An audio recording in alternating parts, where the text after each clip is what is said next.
Trubor nakaslem jong Nongsaiñ Hima.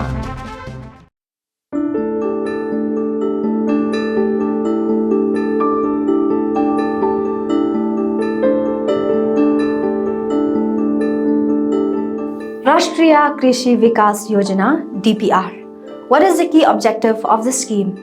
The key objectives of the scheme are to incentivize states to increase public investment in agriculture and allied sectors, to ensure the preparation of agriculture plans by states and districts based on agroclimatic conditions, available resources, and priorities, to achieve the goal of reducing yield gaps in important crops through focused interventions, to maximize returns to farmers by increasing productivity and ensuring better resource utilization, to promote innovation and modern technology adoption in agriculture and allied sectors, to address regional imbalances by focusing on less developed and backward regions, to strengthen the infrastructure required for agro-based industries and value addition, to provide flexibility and autonomy to states for implementing projects according to their specific needs, to improve post-harvest management and market linkages for agricultural produce.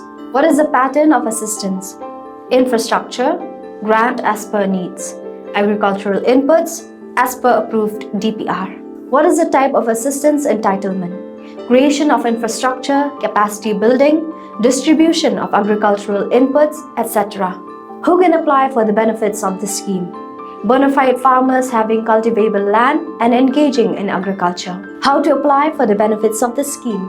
Bona fide farmers can apply in plain paper through nearest Agriculture Development Officer of CNRD Block, Agriculture Circle of the concerned district. What is the mode of selection?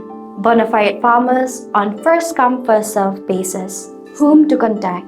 District Agriculture Officer of concerned district, Subdivisional Agriculture Officer of concerned subdivisions, District Training Officer, Shillong and Tura. Agriculture Development Officer of concerned CNRD Block.